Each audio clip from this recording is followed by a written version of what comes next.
Good morning, everyone. Good morning.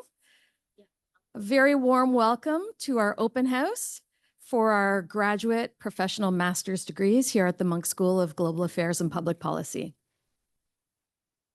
My name is Kristen, and I'm the Director of Programs here. And I also want to give a very warm welcome to all the folks joining us online. We're thrilled to have you join us today to explore our professional master's programs in global affairs and public policy. Whether you're here in person or joining us online, we're excited to talk about our programs. Before we dive into the open house, we'd like to take a moment to acknowledge the land that we're on. For thousands of years, this place has been the traditional territory of the Huron-Wendat, the Seneca, and the Mississaugas of the Credit. It continues to be a meeting place for Indigenous peoples from across Turtle Island. If you are abroad or new to Canada, or perhaps hearing a land acknowledgement for the first time, this is our way of recognizing and respecting the enduring relationship between Indigenous peoples and their traditional territories. It's a step towards honoring their contributions, acknowledging the deep history of this land, and fostering a more inclusive community. As prospective students, you're considering a field that is built on understanding diverse histories, cultures, and perspectives. Global affairs and public policy call for a commitment to justice and equity, principles that resonate deeply with the spirit of land acknowledgements. Learning on this land invites us to approach our studies with respect, awareness, and an openness to diverse viewpoints. Thank you for being here and for being open to this dialogue. We're excited for the journey you may begin with us, and we hope this experience will be both meaningful and impactful. Welcome to the school. Here is what our agenda looks like for today. So we're going to be talking a lot about our programs, lots of specifics about the programs and the admissions process. We're going to take a little break. We're going to do a panel, and then we're actually going to separate you into two rooms. The folks who are interested in the public policy degree will stay here, and folks who are interested in the global affairs masters will walk to Bloor Street. And in each of those locations, you will find your lunch. So we'll remind you at the end of the day how that works. And for those of you who are Zooming in, there is a Q&A tool. So please type in your questions and we'll read them and answer them during the Q&A. And for folks in the room, we'll bring a mic around so that all of the online people can hear us as well. And then there'll be more opportunities to ask questions specific to your programs when we go into our separate rooms. For those who are joining online, for the breakout sessions, there's a separate link that you were emailed. So if you're interested in the MGA program, you'll join the MGA link at the breakout time, and for MPP, the MPP link. So before we get started, I'd like to introduce our team. So I'm going to turn it to each of them and ask them to do a quick little note about themselves. And starting with the person that probably everybody in this room has at least communicated with a little bit, Rejan. Hi, I'm Rejan Puran, and I do recruitment and admissions for both the Master of Global Affairs and Master of Public Policy programs. You have to use the microphone so they hear you online.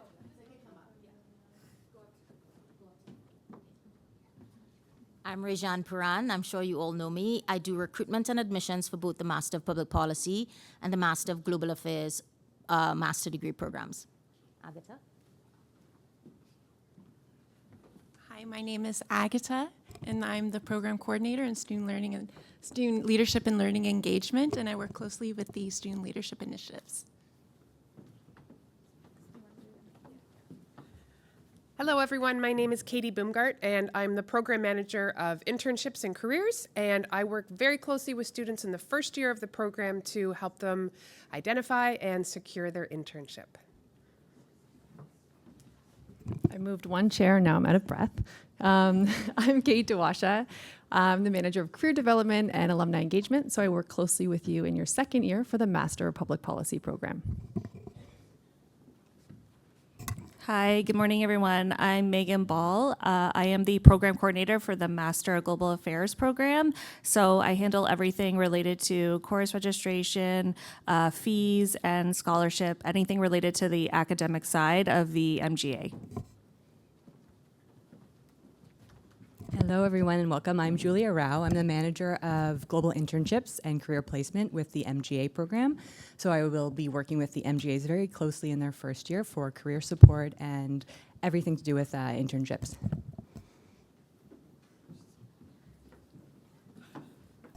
Hi, everybody. I'm Sole Fernandez, and I work with the careers team as the manager for career outcomes and alumni engagement for the Master of Global Affairs program, mostly again with second year students, preparing them to launch and supporting our alumni and engaging with our alumni.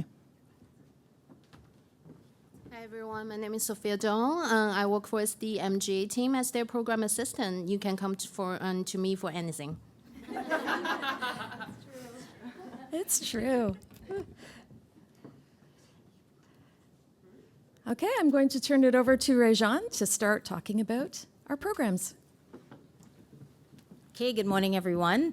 Before I start the admissions information session, I just want to say thank you to all of the people who helped to make today successful, the program teams, the technical staff, the front of house staff that you saw in doing registration, and the back-end people who you don't see that help makes today a success. And I thank you all for coming out today. We really are excited to have you.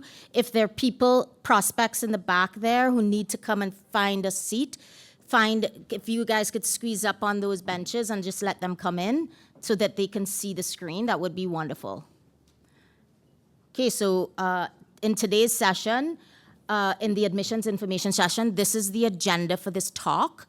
We will go through some high-level aspects about the program before I jump into talking about the holistic admissions process. And with us today, we have Anna Hansen and Michelle Khan. If you can please come and take your seats on the podium. They are our student representatives during this talk. We will be calling on them to give their perspectives. Is Anna there? She went out to get some chairs. Okay. All right. So then let's start with, go ahead and sit down. And Anna, Michelle, let's start with you. Tell us a bit about yourself. Hey guys, my name is Michelle Khan. I am a second year MGA student. I am an international student. I came here from Pakistan and I've been here for over a year now. I did my undergrad in social development and policy in a university from Pakistan, so I've always wanted to pursue a degree in global affairs and do something with it for the future. Handing it over to you, Anna. Hi everyone, welcome. My name is Anna Hansen. I'm from Lindsay, Ontario, and I did my undergrad degree at St. Francis Xavier University, St. FX in Nova Scotia. I came back here and I'm in my second year of the Master of Public Policy program. I'm the president of the Master of Public Policy Student Association. And Michelle, I don't know if you got that, she's a second year MGA student or Master of Global Affairs student. Okay, so without further ado, let's look at, let's go back, sorry. The Monk School and the U of T Advantage. Okay, you guys, if you're U of T undergrads, you probably already know this, but if you're not, and if you're international, and I also like to say welcome to the onliners. I'm sorry that I didn't say welcome to the people who are zooming in to this session. For all of those international students and non-U of T students, it's good to know a little bit about U of T and the Monk School Advantage. We're located in the heart of downtown Toronto, as you can see. Right, we actually have 3 buildings. This is 1 Devonshire. The MGAs, you all will be moving to 315 Bloor Street, so you'll see the next building. And the MPP staff, and I'm also located at 14 Queen's Park Crescent West, which is Canadiana Gallery, and that is closer down, that's on that side, right? So we have 3 beautiful buildings. We're ranked, Toronto is one of the most multicultural cities in the world, as you know. I myself love Toronto. You know, I come from a little island called Trinidad and Tobago, and I have to say that I do love this country, and I love the city. We are ranked number 1 in Canada, U of T, that is, the University of Toronto, and 21 according to the Times Higher Education World University Rankings in 2025. U of T has international students from more than 150 countries. And just so you know a little bit about the MGA, MPP, the MGA has about 30% international students, and about 20% in the MPP program are international students. And the Monk School has over 40 academic centers, labs, and programs, and we host more than 300 events right here in this CCF and other parts of the Monk School annually that MJs and MPPs and all people have access to. I'm sure some of you already know that. Further to talk about the U of T advantage, according to the NTU University rankings in 2025, U of T was ranked in the top 5 universities globally for research and number 1 in Canada for research. That's pretty exciting, I think. U of T was also 4th behind Harvard University, Stanford University, and University College London, and we're ranked number 2 amongst public universities worldwide and number 1 in North America. Okay, so now you know how, the advantage of coming to U of T and the advantage of being a part of the Monk School of Global Affairs and Public Policy. So the reason for this slide is a lot of people want to know the difference between MPP and MG. Sometimes they say, what is Master of Public Policy? What is the Master of Global Affairs? So just as this is a high level descriptor, when you do a Master of Public Policy, you're studying domestic Canadian public policy, and at the end of the 2 years, you're going to become a public policy professional or expert, right? In global affairs, you're studying topics such as global development, human rights and global justice, global security, innovation policy. For example, you'll hear more of these emphases later on at a global scale. So at the end of the 2 years, you can become an expert in discussing global affairs, right? So the similarities between these two programs is that they're two years professional master degree programs. Both programs have a mandatory internship in between the summer, in between years 1 and years 2. The internship in MGA is global, and the internship in MPP is mostly domestic, right? We also require a combination of qualitative and quantitative skills within this program, okay? And we'll talk about that a little bit later on. We both offer preparatory courses in math and stats and microeconomics the summer before you start. And these are for admitted students, okay? We welcome students from a variety of undergraduate programs. As you can see, even on our panel of 2, we have 2 very diverse students in terms of where they've come from, ethnicities, backgrounds, as well as academic backgrounds, okay? Both applications require an optional diversity statement, and we now both require Career Talent videos and writing samples, as some of you already know. So what are the high-level differences? When you're an MPP student, your internship is going to be policy relevant, and when you're an MGA student, your internship will be global affairs relevant. In terms of application requirements, only for the MPP program, if you've done your studies outside of Canada, we require the GRE test. There are no exceptions to that rule, okay? For MGA, they do not require a GRE at all. Our MPP students are passionate about contributing to the public good, and our MGA students are interested in solving the problems of the world. Okay, so our alumni careers in the MPP program are mostly private sector, but not all, and in the, public sector. Did I say private? Public sector for MPP, but not all. And in the MGA, it's mostly private sector, but not all. And this is by choice. This is not just because these are where the degrees push you. These are the choices that our graduates make. Okay, I just want to make that clear. These are just some job titles. I'm not going to list them all. But just for you to have an idea of the types of titles that an MPP versus an MGA student will have. For example, an MPP title is Senior Consultant Strategy Corp, and MGA is Senior Associate Convergence Blended Finance. I don't know if that tells you anything, but let's look at the first title, Manager of Strategic Policy and Planning Division, and that's the Ministry of Health and Long-Term Care, versus for MGA Pathways Operations Manager, Amazon. Okay? All right, so in terms of our faculty, you're going to be taught by U of T faculty who are experts in their field. They're also highly published, published in journals, in top level publications. So they're experts in their field, and they're also multidisciplinary. And we have 60 full-time faculty affiliated with the Monk School. Many of them are cross-appointed to other faculties and departments in U of T, which lends to their multidisciplinary area education. So when you become a student here, you're going to get a multidisciplinary education. Okay, we also have practitioners in the field coming in to teach our students, so we have a nice blend and linking between theory and real-world experiences. So without further ado, I'm going to call my panelists who've been sitting there for a while to give your impression of our faculty members and anything you want to say about them. Go ahead. Okay. Some of the faculty I'm about to talk about are on the screen. I wanted to highlight it is an amazing and diverse public policy professionals who are at the Monk School. For example, Professor Gabe Eidelman, he's got the blue background behind him there.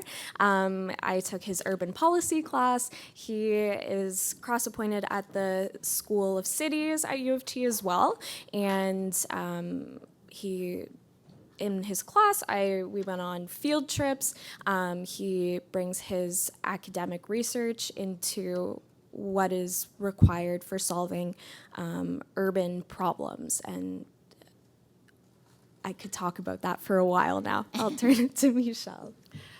Just to add on to that, the faculty at the MGA is a lot of the times people who are in the fields working professionally, and they're there for you for any issues that might arise, be it professional or personal. Even just to echo Anna's point, I see a few of my professors that I went to for career advice and personal advice. Professor Musa, who worked at the World Bank for a few years, and then he came here and to support us to understand more about how different sectors operate and how we can make an influence in multiple ways. A lot of the times when we want to give back to the community, what does that mean? It's not a one-way street. So these are not just teachers, these are mentors, and you can take use of their experiences and their guidance in any aspect of your life. Thank you very much. We wouldn't spend more time there. Let's talk about our amazing students. You're going to meet some of them today. You're going to interact with them in the breakout sessions especially. Our students are smart. They're very intelligent. They're highly educated. They do really well in their chosen programs. They come from multidisciplinary backgrounds as well as they don't only come from undergrad. We have students with graduate degrees as well, we even have some mid-career and even some very senior students as well in the program. So our students learn from each other. They're passionate, as I mentioned, about contributing to the public good, about being change makers and leaders in the world.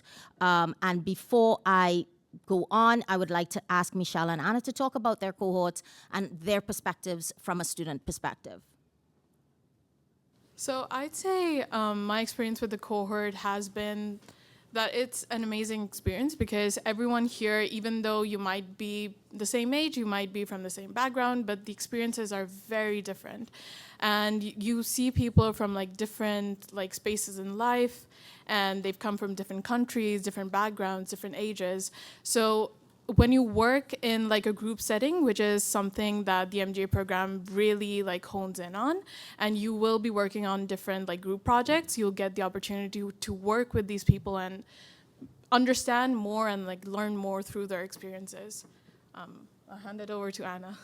Yeah, I think as you can tell by the MPP students in the room and all of the prospective students, it is such a diverse group of students. Even in my class, there's a registered nurse doing her MPP. There's an engineer with over 20 years of experience in the workplace.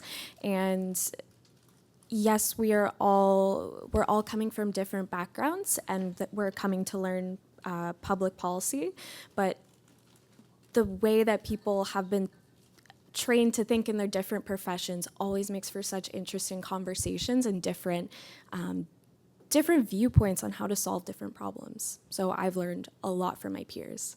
I just want to also ask you all a question. From my perspective, students are very close-knit, and they really help each other out, and they get along for the most part. Is that correct? It is. Okay. Obviously, we're all human. We have like different ways to like function. But when it comes to, let me. But for the most part, because you know that you are in the same program, there comes this sense of partnership that arises within the group. So despite there being like issues, as there is like in any given like system, there wouldn't be any that breaks apart the program. There'll be like disagreements, but that comes with like just the degree we're in. But for the most part, you'll find that this is a close-knit circle. And if ever you need like any support, you know that the people here do have your back, regardless. Okay, thank you. Okay, so now I'm going to call Megan Ball. And this picture, just so you know, is the MGA graduating class of June 2025. There's some seats up here. If any of you standing now, we're looking at you, so you have to move. So we've been like trying to get. So there's 3 seats here, 4, 1 over there. If you want to come and sit down, gentlemen, there's like 1 over there, and I think one of you. We'll try to get you. I think 3 more. Okay, so I'm just going to briefly go over the curriculum for those of you who are interested in the Master of Global Affairs program. So in year 1, you are taking all required core courses. So the idea is that in the first year of the program, you're getting a really broad exposure to different areas of global affairs that will inform not only what emphases you do or your internship, but also so that you can see the connections between the different topics that you're taking in these courses.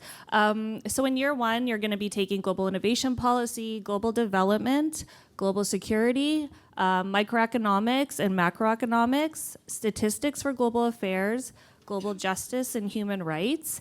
And then you get to choose one of 3 core electives. There's decision making and strategic thinking, the sustainability imperative, so if anyone's interested in the environment and climate change, and ethics for global affairs. And then you also get to take a year 2 elective course in year 1 as part of your requirements. Then you go on your summer internship between year 1 and year 2. During the summer, you will also have a chance to specialize in an emphases. So when you come back in year 2, you're going to be taking research methods for capstone. So this is the preparatory course to help you prepare for your capstone seminar, which is in the winter of year 2. And then you take 5 electives, 3 of which need to be in at least 1 chosen emphasis. And so our emphases are in global security, global development, global justice, innovation policy, markets, climate policy, global policy, and the digital world. And I'm just going to ask Michelle if she could just let us know like what emphases you're doing and if there's your favorite course. So the emphasis that I'm doing right now is global markets and global policy, and I'll be pursuing my capstone in global innovation. So I would just say that it's very difficult to choose like one good course because every course gave me like something unique out of it. I would just say when you are coming into the program to keep an open mind, because coming in, I wanted to pursue like my emphasis in global security, but when I took courses in year 1, I discovered that I have more interest in like markets or innovation, and I wanted to learn more about global policy. So just keep an open mind and don't restrict yourself while going into the first year. The purpose of having a diverse group of courses is that you allow yourself to explore beyond what you already know. Great, thank you. And the Master of Global Affairs has 4 dual degree options if this is of any interest to anyone. Rajan can let you know about the application deadlines for these particular dual degrees, but you can do a dual degree with LSE in London, with the Hertie School of Governance in Berlin, Sciences Po in Paris, and we have a new dual degree with Columbia University in New York. Also, as part of the MGA program, you can pursue combined degrees at the University of Toronto with the Faculty of Law, so their JD degree, and also with the Rotman School of Management in their Master of Business Administration program as well. And we also have collaborative specialization. So these are sort of how I explain them as when you're doing a minor, maybe an undergrad. These are just other programs, courses you can take that complement your MGA degree in different areas that we don't necessarily have courses to specialize in. So we have one in contemporary East and Southeast Asia. We have a program in ethnic and immigration and pluralism studies, global health policy, and also environmental studies. And I will turn it over to Rajan. Hello, everyone. I'm back. So basically, this picture, I just want you to know, is the graduating MPP class of 2025. So similarly, as I just wanted to introduce, Megan is the in-program person that MGA students deal very closely with when it comes to course registration, courses, anything to do with that, doing an exchange. You're going to be dealing with Megan. And Megan's counterpart for the MPP program, her name is Petra Jury. I'm just filling in as she was unable to come today. So I'm not going to list off the courses in your first year. I'm just going to tell you that you're taking the foundational MPP courses. Most of them, you don't have any choices. They are core courses and mandatory, okay? As you can see, there are 4 microeconomics courses. That's why we look for quantity skills in your degrees and in your background, because we want to make sure that you can get through those 4 microeconomics courses in first year of the MPP program. You also similarly have choices between the same courses that Megan mentioned, and I'll just read it here because straining over there.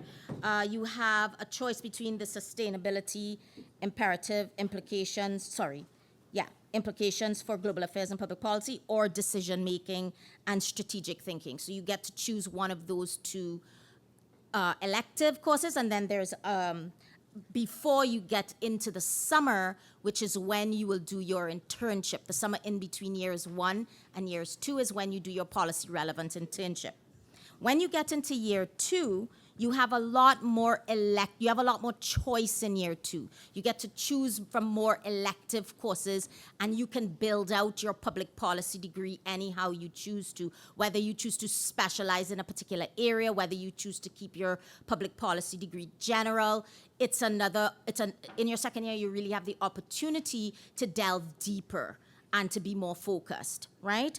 And also you do have a few 1.5 core courses that you have to take, and you also have the capstone in the MPP program, which is an individual project, unlike the MGA capstone, and which is more another level of experiential learning in the MGA program. But the capstone in the MPP, it's more individual, it's research-based, and you'll be writing a policy agenda at the end of the day after you've gathered, kind of like summing up all of the skills and knowledge that you've gained throughout the 2 years, okay?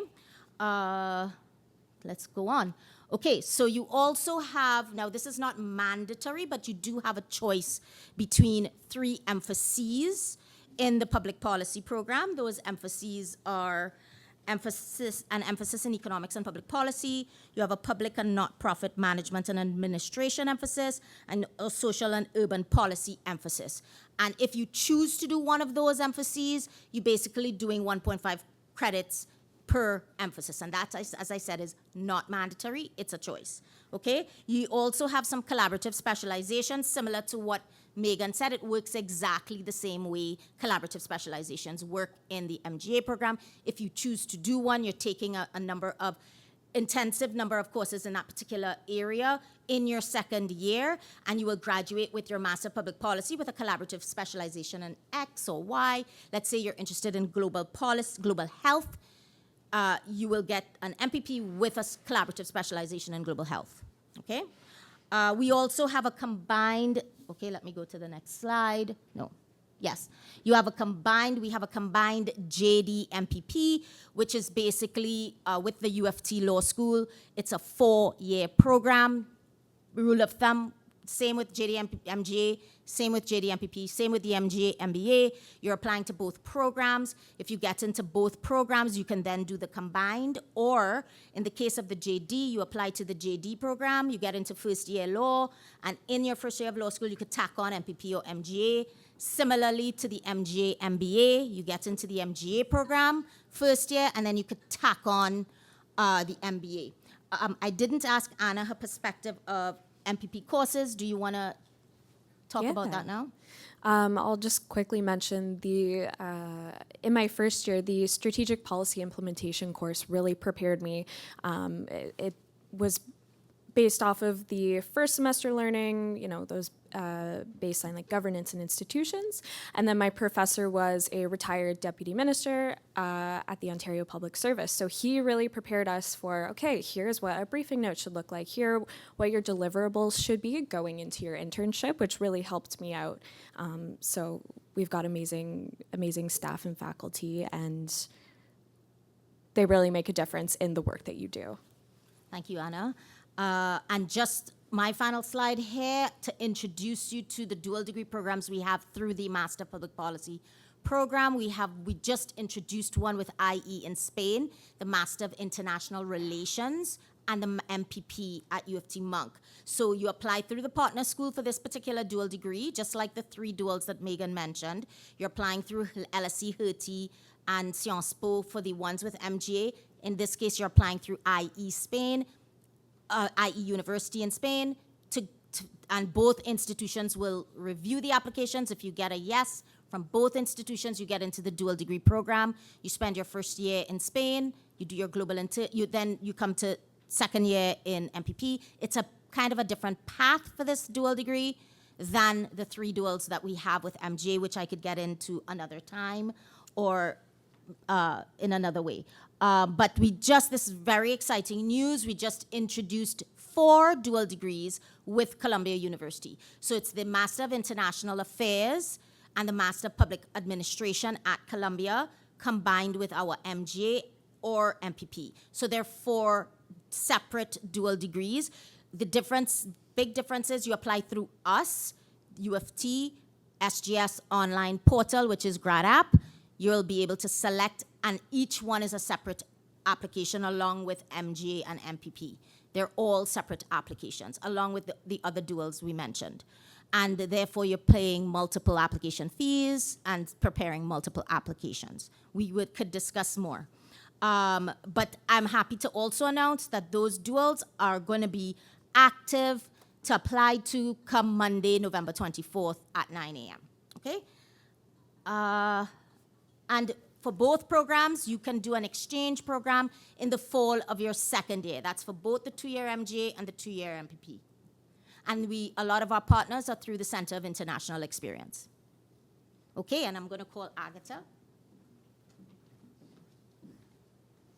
Hi, everyone. So I'm going to talk a little bit about student leadership initiatives, also known as SLIs. SLIs are started by students and led by students. It's an incredible opportunity for you to gain hands-on experience and build on your resume and enhance your overall professional profile. You'll have the opportunity to lead initiatives, collaborate with your peers, and work on opportunities that matter most to you. So for example, here are a list of SLIs that our students are currently leading and are part of.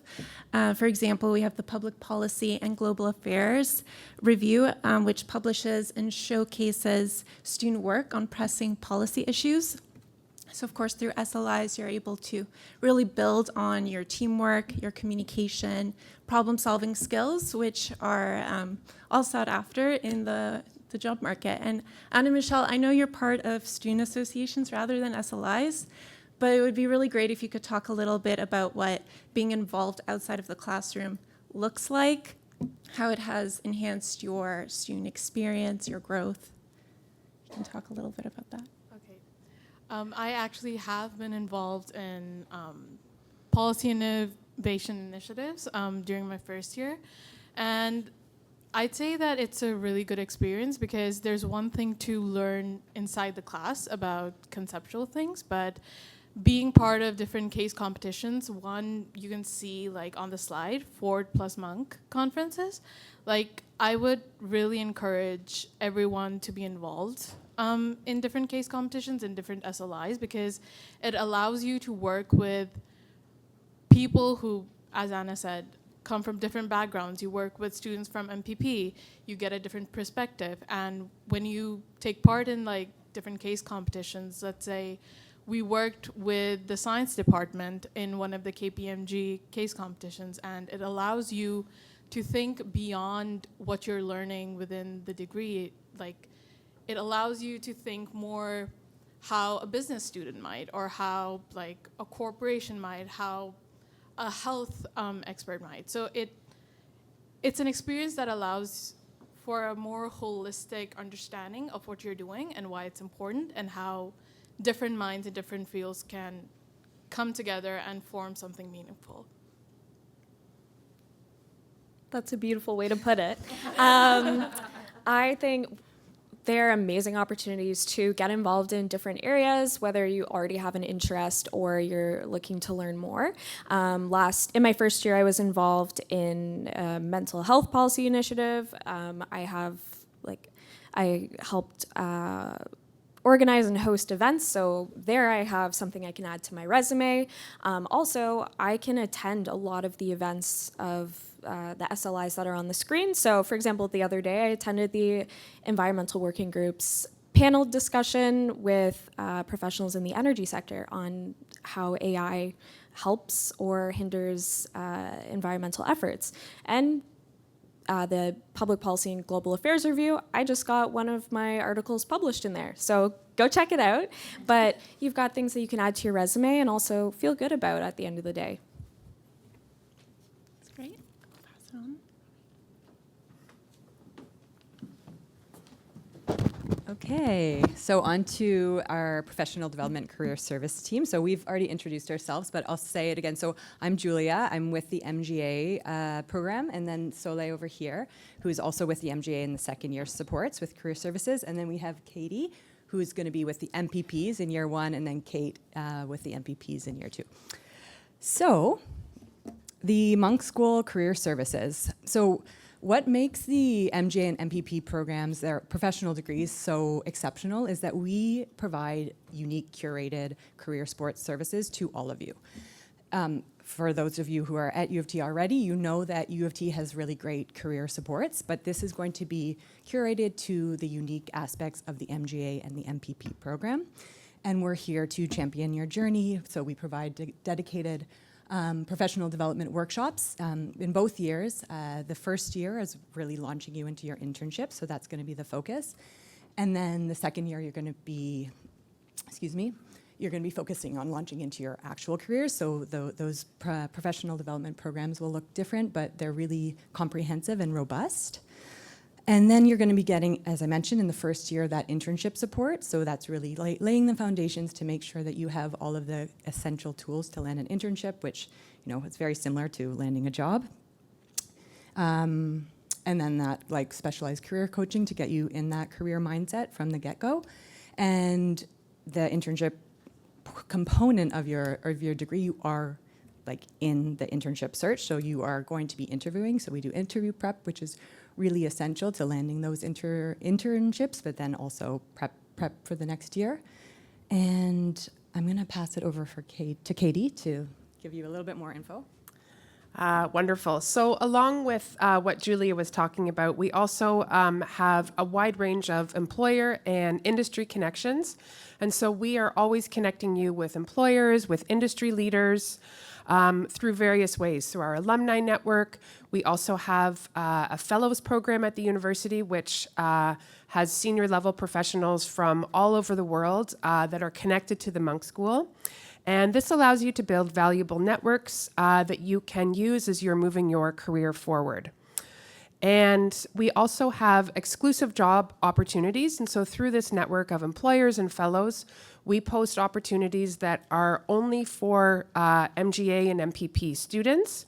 And it also allows you to have roles that are really aligned to your interests and also to the requirements of the program. And we have a career management portal. And that is the space where you go to find everything you need to know about your internship and also your full-time job search. And you'll find career resources here, all of the job postings, and information about our events and professional developments. And of course, we have alumni connections.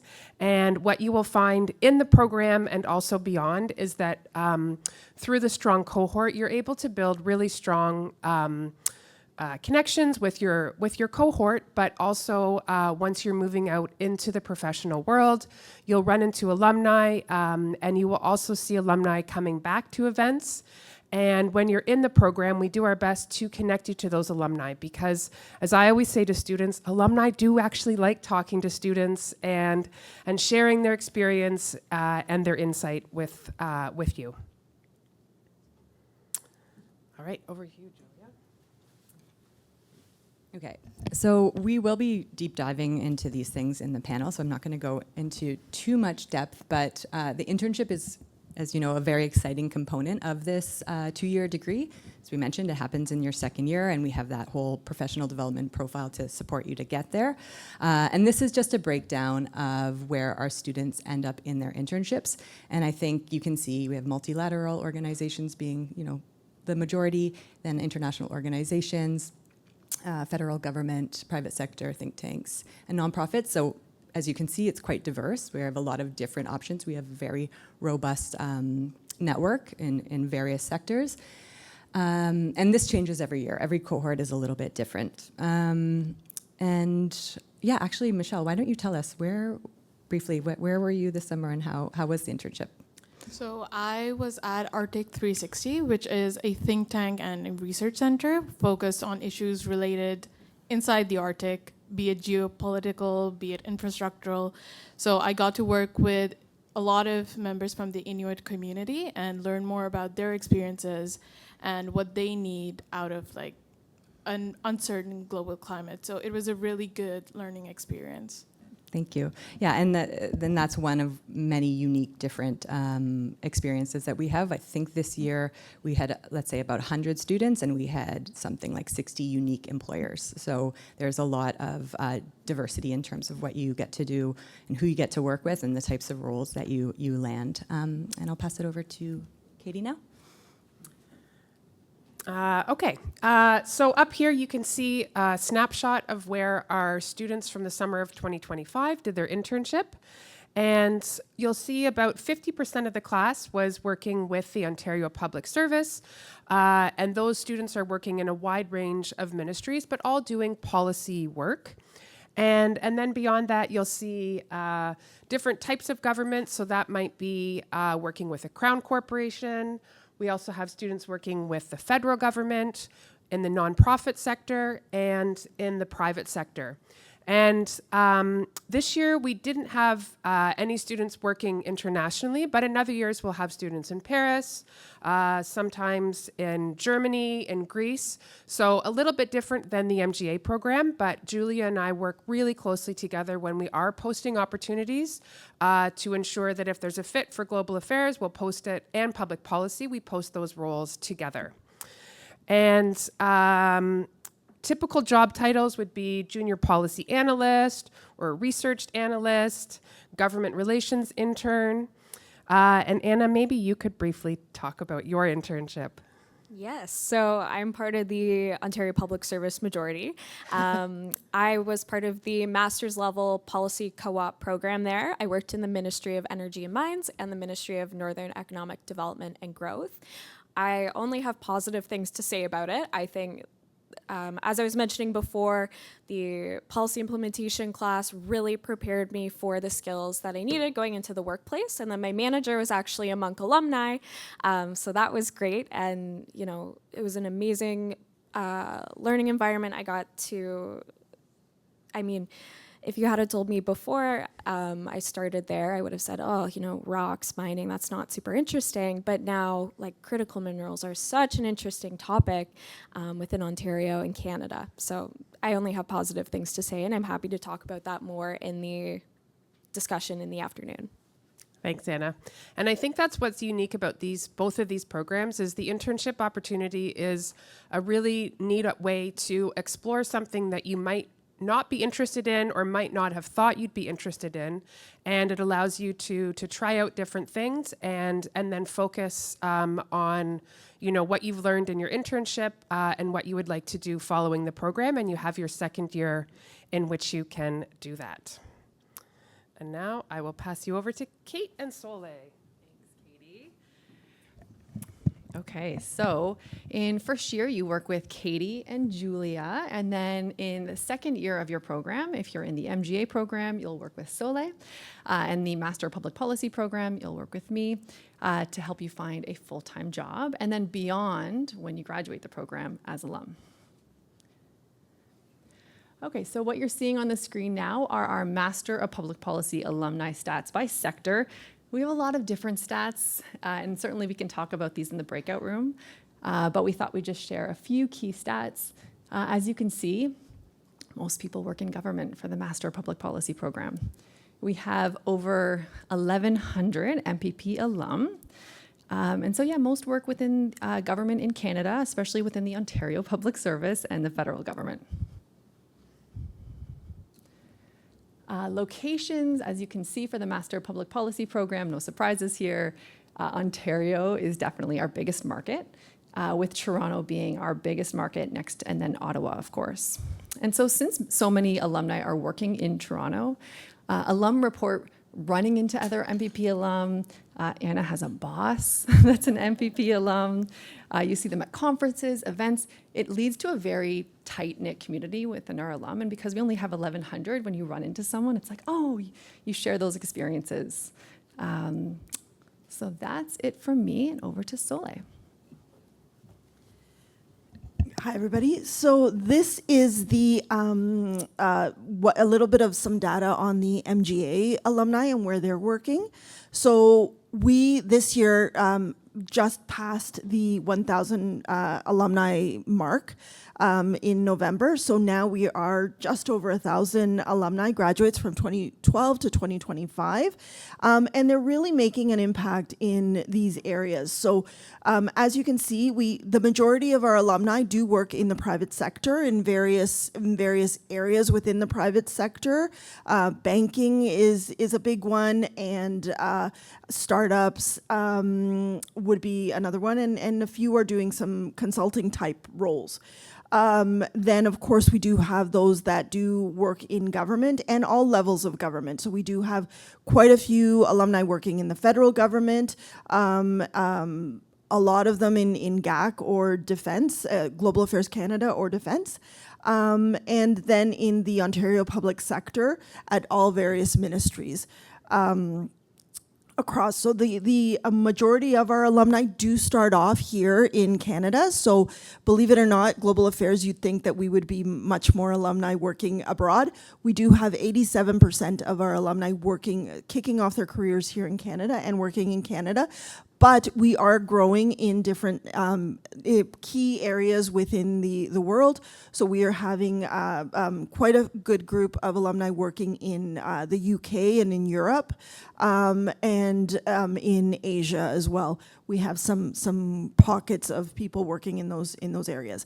But wherever you go, the alumni do get together. We have a very, very strong alumni network. And they're developing relationships and networking within those spaces. And that's all I think I have to say here. We have one more slide related to alumni. So we mentioned this already, the Global Alumni Network, over 2,000 MGA and MPP graduates, both domestically here in Canada and across the globe. What's more important is that you're bumping into people. Last night we had an event with a Strategy Corp, so a consulting firm, government relations, and there were 4 or 5 alum there last night. So you're just constantly running into alum, even at events that aren't run by our school. And then you also have access to Monk Connect, which is our alumni platform that connects you to other alumni as well as your peers, other students. You can explore job opportunities on there when you graduate. So we continue to support you as graduates, as alumni of this program. It fosters partnerships, builds relationships. So it's a great way to connect with your peers. Let's say if you're not naturally able to just go into a room and network with someone, it brings people together and will continue to do so beyond many years beyond your time here as a student. And just building on that, we do offer some structured, semi-structured mentorship programs. So we do for the MGA program, there is the MGA and MGA Alumni Network, MGA Alumni Mentorship Program, which matches second-year students with alumni working in those areas. And that has been a really successful program for the last 4 or 5 years. And then as a school, we organize the Monk School Mentorship Program, which is for second-year students. As you're preparing to launch into your careers, we offer you an opportunity to connect with seasoned professionals in the field, our fellows who bring so much experience, so much wealth in all global affairs, public policy professionals who can instill in you and talk to you about what you're thinking in terms of your careers, in terms of the direction that you're headed in, and can help you kind of sift through those questions that you might have or things you hadn't thought about as you're headed off as professionals in these spaces. And then the other thing is when you come to the Monk School and you join one of our professional programs, you are a lifer. You're here forever. We continue to support you well beyond graduation day. We have alumni who are coming back to us to instill their own insights into these. So we keep you engaged and keep bringing you and inviting you back to talk to our students. But also for those alumni who are in the early stages, are maybe struggling to find their way, we support you. So you don't need to be able to, oh my God, focus on the job search right away. You can take your time and talk to us. But then also 3, 4, 5 years out, as you're been now working as global affairs and public policy professionals, you might consider, I love what I'm doing, but because these professions go across all sectors, I'm kind of tired of working in the government. Now I want to transition into private sector, or I want to make a shift in my career. We have alumni coming back to talk to us, right? So I haven't looked at my resume in 8 years. Can you have a quick look at it and give me some feedback? So those are the supports that we continue to provide to our community. And so with that, I'm going to hand it back over to Rajan. Just quickly, our temperature check, literally, how are we doing back there since it is such a full room? Is it hot? Is it okay? Good? Thumbs up-ish? Okay, excellent. Thank you to all of our staff members. Thank you very much for their input and for their expertise. So I'm going to power through the next few slides because I really want us to finish on time. I'm not going to say all the things I want to say, just the top level. So MGA fees with incidentals are around anywhere between 23 and 25, and MPP fees with incidentals are anywhere between 20 to 23,000. That's per year. Okay, it's a 2-year program. Do the math. International fees are around 55,000 a year. That's per year. That's Canadian dollars. Okay, so the important question to ask is, how are you going to finance your degree? They aren't necessarily the most expensive programs, but they're not the cheapest either. So how are you going to finance your degree? It's a question for you. We don't offer full ride scholarships, but we do offer merit-based scholarships to admitted students. You do not have to apply for those. Some other things that you can do as prospective students, you can apply for OGSs and SHRCs. You could also do that if you get into the program for your second year as well. MPP internships are mostly paid. MGA is about 30% paid internships, so that's another source of income. If you get into the program, you could line up a TA-ship or RA-ship. Those are things you do on your own. In second year, our Petra and Megan have a number of TA positions that we offer our MPP second year students, MGA second year students. So, and that's not for everyone, but for a cross-section of our students can get access to that. Domestic students apply for government student loans. The UFT does have great Indigenous funding initiative that gives funding for Indigenous students. We have a CARE scholarship for people with French backgrounds.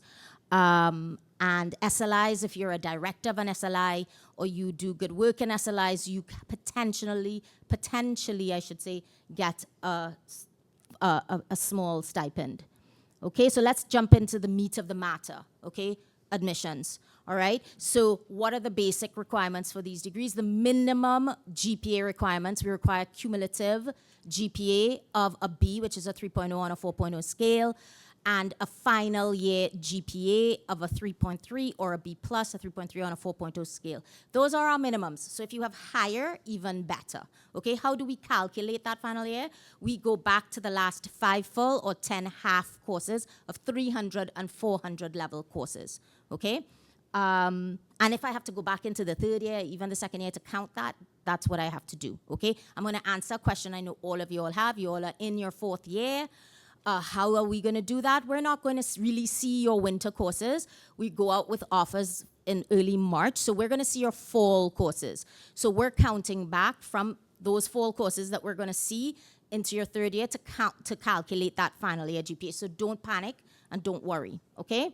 So when you apply, it's going to be for the 2-year MPP and the 2-year MGA, you're applying through the School of Graduate Studies online portal, which you'll see on the other slide. But what are the basic document requirements? We require, obviously, the SGS online application. You're going to be writing a personal statement or statement of purpose. However it's called, it's the same thing. There's also an optional diversity statement, basic things to think about when you're writing the statement. Why are you applying to these programs? What has led you to this point? What makes you a strong candidate? Why the Monk School? Just very high level, quick. Michelle, Anna, what advice do you give in writing your personal statement? I'd say that don't mention a lot of the things that are mentioned in your resume or CV. The statement of purpose is to understand you, what motivates you, and who are you at your core. Very good. I found my professors an amazing resource to help guide me in, okay, what will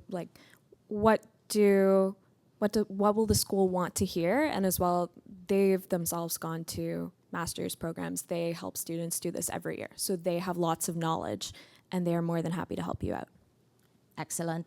I'm not going to build on that. If you have questions, you can talk to me after. Resume or curricula, CV, we use those words interchangeably, 2 to 3 pages. Sufficient. Give us a breakdown of your education, jobs, volunteering, extracurriculars, research, other, okay? We require minimum of 2 references. Minimum of 2, so you can add a 3rd. We don't really want to see 4 or 5, okay? But you could add a 3rd if you want to. For people coming out of undergrad, we prefer academic references. If you're mid-career and a professional and an academic are acceptable. If you're very, very senior, 2 professional, 2 employer are okay, okay? We accept unofficial transcripts for the purpose of the application. If admitted, that's when we're gonna ask you for your final and official transcript showing degree conferral, okay? That comes from your institution to us directly, not through you. We now have Cura Talent videos and writing samples for both programs. It is a platform. You will receive an email when you apply. When you select the program, MPP or MGA, the system will send you a link, an email with the Cura Talent links. It's a platform. You click on it. It will show you how to use it. It'll shoot you a question. You read it. You have you have about a minute or so to think about it, and then you have some few minutes to speak into a video and answer the question. Same with the writing sample, okay? Each thing will take about 5 minutes, okay? So let's move to the next slide. Applications are open now, as you all know. The deadline is January 2026 for completed applications. So yes, we want to see your transcripts in there. We want to see references. We want to see your career talent. That's the deadline for everything, okay? For dual degree deadlines, basically LSC, dual degrees with LSC and UFT's MGA, the MPA MGA with LSC and the MGA program, are rolling admissions. The one with Hertie, they have 4 deadlines. You could go onto their website and you see their 4 deadlines. One in December, one in January, one in February, one in May. So you have time. December 7th is the deadline for the dual degree with Sciences Po. So if you're interested in applying to that dual, December 7th. They're not going to give you another opportunity to apply. So December 7th is your deadline. So those are your deadlines for the dual degrees. Dual degrees with Columbia, as I mentioned, you're applying through UFT's SGS online portal. You're applying through us. For those 4 dual degrees, the deadline is January 28th, and it is going to be opened on Monday, November 24th at 9 a.m. Okay, so this QR code takes you directly to the grad app, the SGS online portal. What do I have on this slide? Application portal, apply to the 2-year MGA, 2-year MPP programs through grad app. You're applying to the dual degrees with Columbia SIPA, apply through via Monk School's grad app. Other dual degrees, you're applying through partner institutions. Combined programs, you apply to the two programs, you get into both programs, you can do the combined. Timeline of the offers, we release offers in 2 to 3 rounds. It could be even 1 to 2 rounds.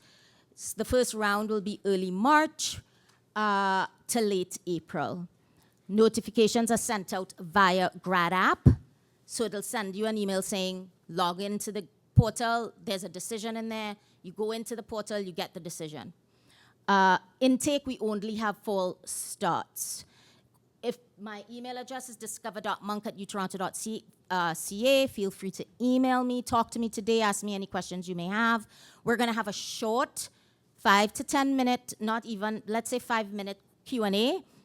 It's now 11. I know you guys want to stretch your feet, and we have a panel coming up. So let's open it up for questions.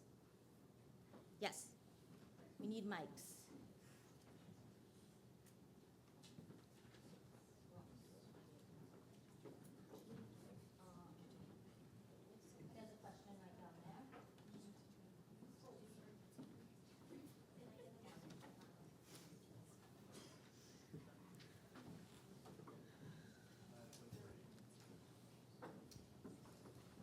Hi, thank you. I was just wondering, can you do a collaborative specialization when you do a dual degree?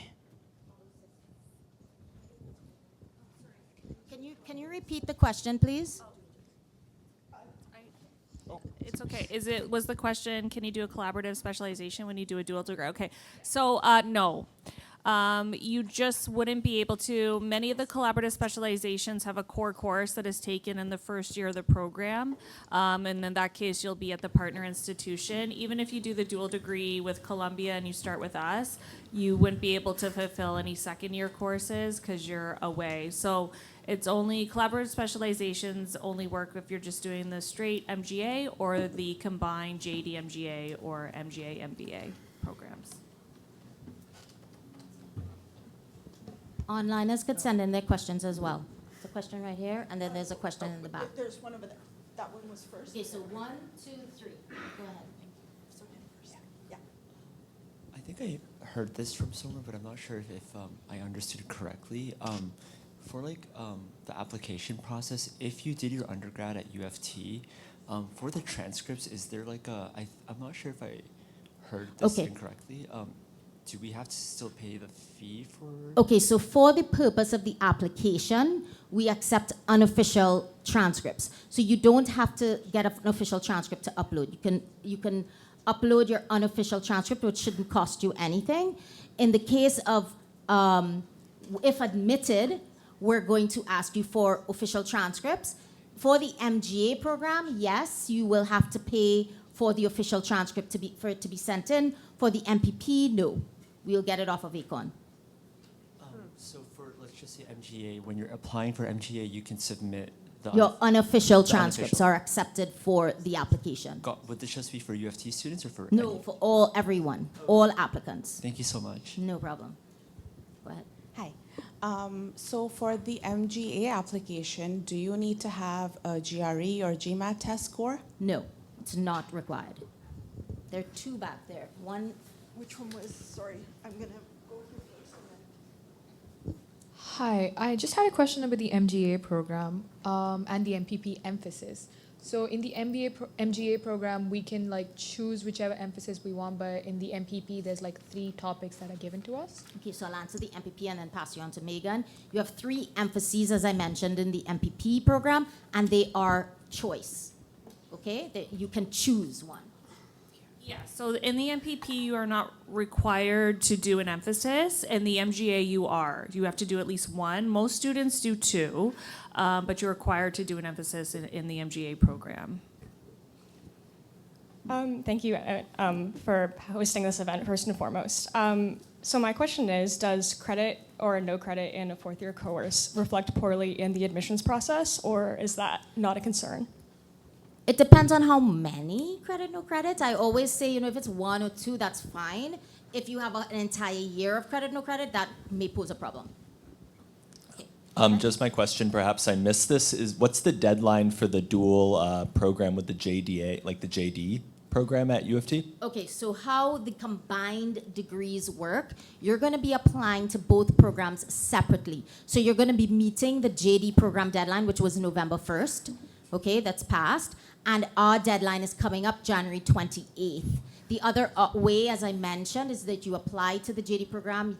In your first year, you can then apply to the MGA or MPP. Does that answer your question? Okay.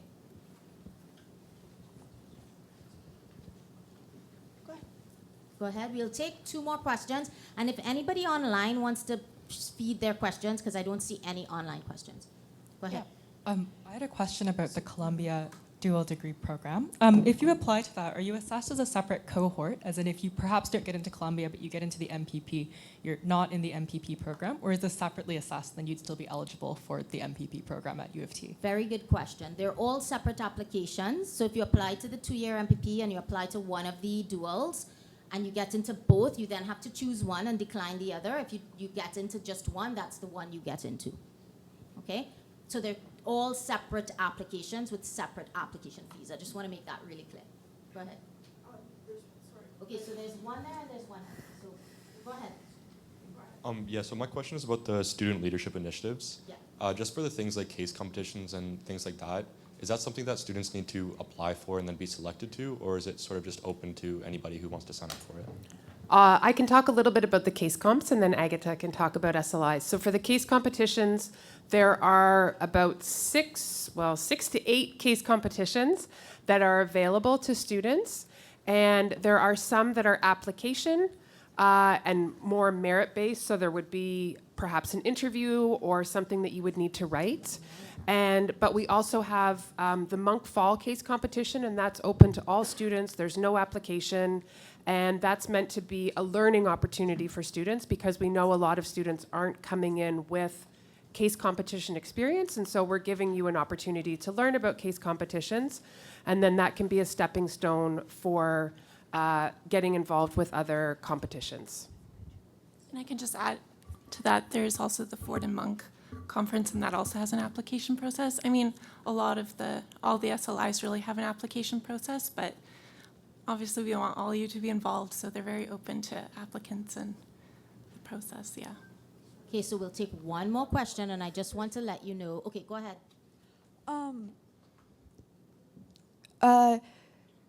If you've done like an international program as part of your degree, like in Canada, they don't necessarily use the 4.0 system we do. How do you assess how well you've done over there? Because it shows up as like a pass-fail on your unofficial over here? Are Like, you do you talking want? about an exchange program? Exchange. Yeah. We ask for all post-secondary transcripts. I should have mentioned that. I'm sorry. All post-secondary transcripts. So if you did an exchange program, if you did multiple degrees, if you have graduate degrees, if you went to college after your undergrad, we want to see it all. Yeah. Okay? So if it shows up as pass-fail on your university transcript, we can see those grades from the exchange institution as well. And we don't so it's not weighted as heavily as your grades on your undergrad transcript. So because some schools mark harder than what would be an accurate reflection of your abilities. So when we're calculating your GPA, we don't typically include that semester. Unless you were away for a full year, which we've seen before, we would. But if it's one term, we don't necessarily include it. Okay, thank you. Okay, one more question. Go ahead.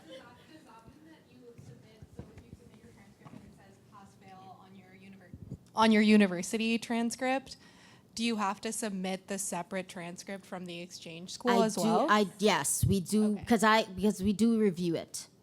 Okay. Yeah, definitely. Okay, so you guys will get another opportunity, more than one opportunity to ask questions. We have a panel coming up, a student and alumni panel. Please stay for that. And also our breakout sessions where you're going to spend a lot of time with our current students and our staff asking all of these wonderful questions. I thank you for bearing through this session. 2-minute break. Thank you. Thanks so much. So you've already heard from us for the careers. You know that my role is to really walk alongside the students as they navigate their career journeys and help them explore the multiple options that are available. Discovering what excites you as students, and hopefully finding that passion or that excitement, and let that align with your interest, your values, and again, those passions, right? So one of the things I love most about working for these professional programs is how versatile they are. These programs develop global affairs and public policy professionals with strong analytical, communication, and problem-solving skills. The kind of skills that translate very well in the real world across sectors or industries. Our graduates really do land everywhere, as you saw through the data, right? In government, international organizations, multilaterals, and of course the private sector. And sometimes roles that didn't even exist. So we do have some alumni that are or even students that land jobs that didn't exist when they started the program.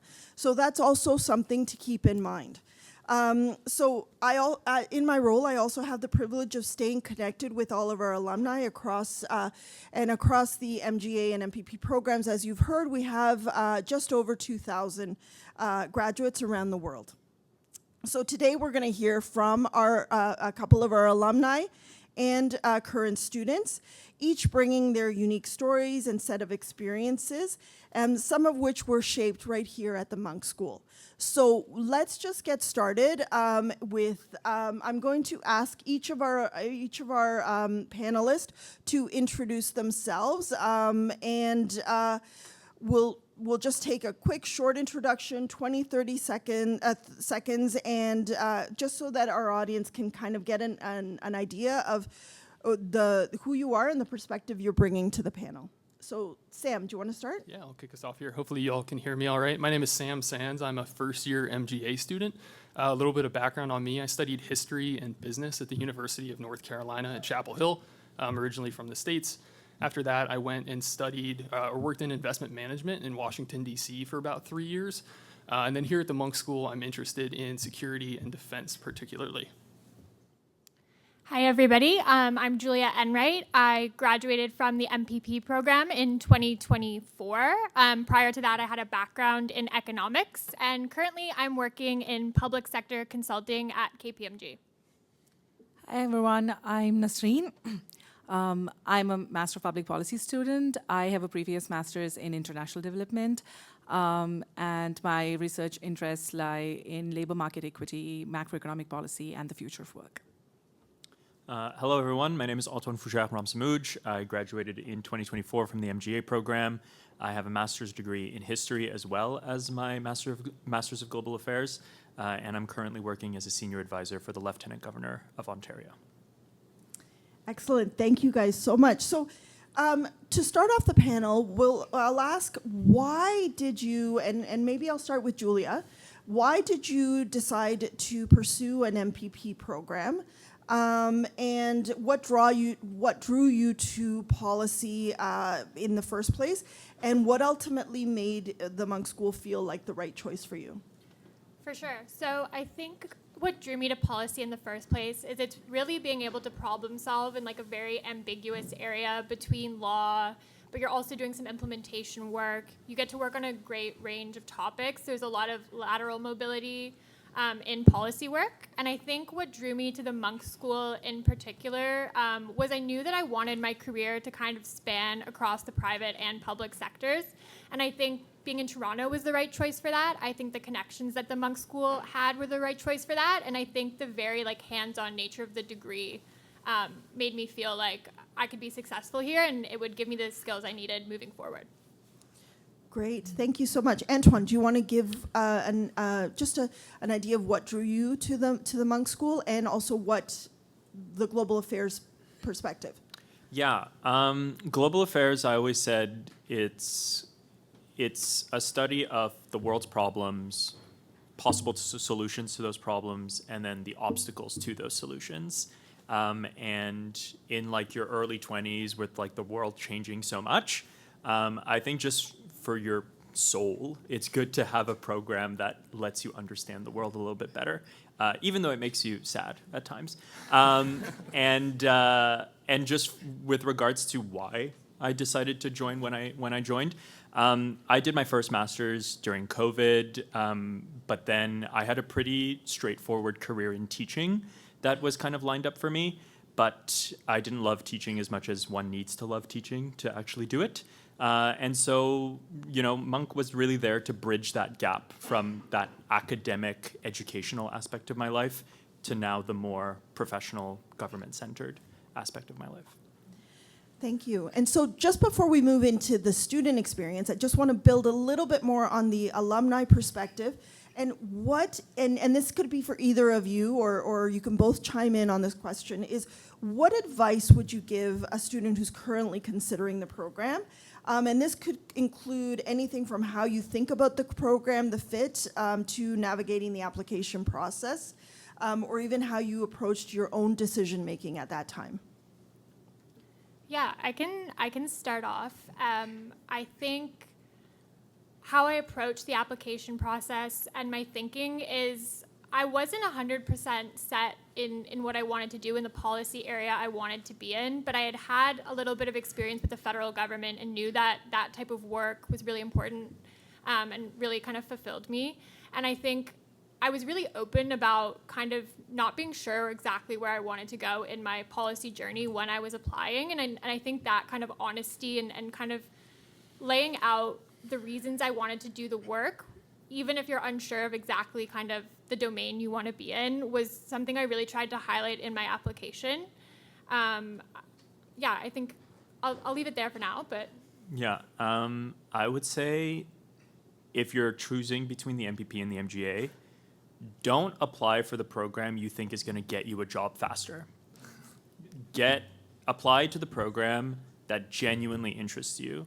This program is 2 years. It's rigorous. It's stressful at times.